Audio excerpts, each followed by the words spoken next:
भगवान इंद्र मेघातस्यास्तमूर्तय तेभिर्वर्षन्ति भूतानां प्रीणनं जीवनं पयः। पर्जन्यो भगवान इंद्र, एक कन्हैया देवराज इंद्र ना ये बादलों के स्वामी है। अरे जब हम उनकी पूजा करेंगे तो वो बादलों को आदेश करेंगे कि जाके खूब वर्षों को करो, और जब वर्षा खूब होगी तो फिर घास खूब होगी, और जब घास खूब होगी तो क्या भूतानां प्राण जीवनम,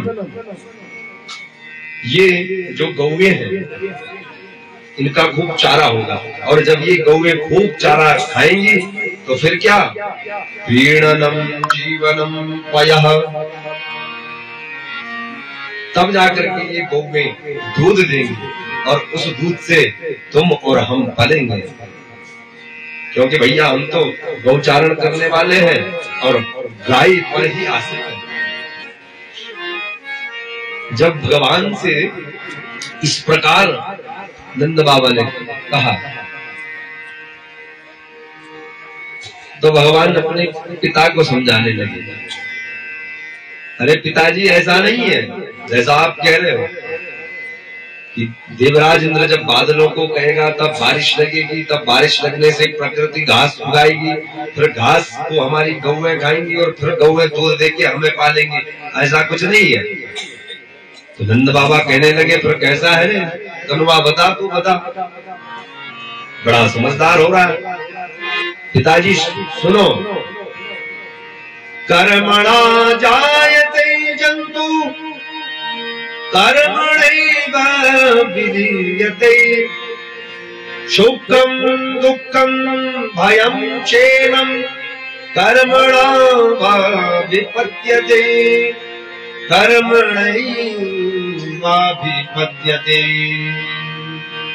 जन्मना कर्मणा जायते जन्म, जन्म से तो सब एक समान है पिताजी, लेकिन कर्मणा वा विलीयते, जो कर्म करेगा उसी कर्म के अनुसार उसे सब कुछ मिलेगा। अब बोया पेड़ बबूल का आम कहाँ से हो भाई, यदि बबूल बोएंगे तो आम थोड़ी मिलेंगे, बबूल ही मिलेगा।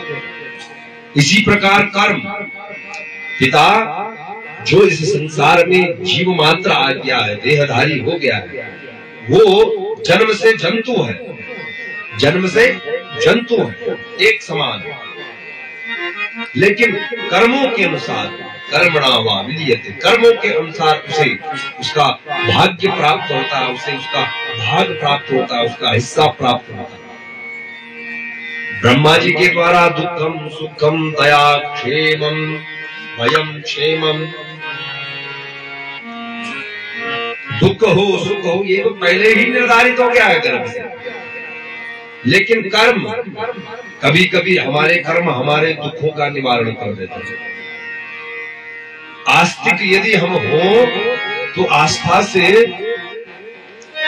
हमारे दुख जल्दी नष्ट हो जाते हैं, आस्तिक होने से, क्योंकि हम आस्था करते हैं और फिर आस्था से ही दया भाव उत्पन्न होता है।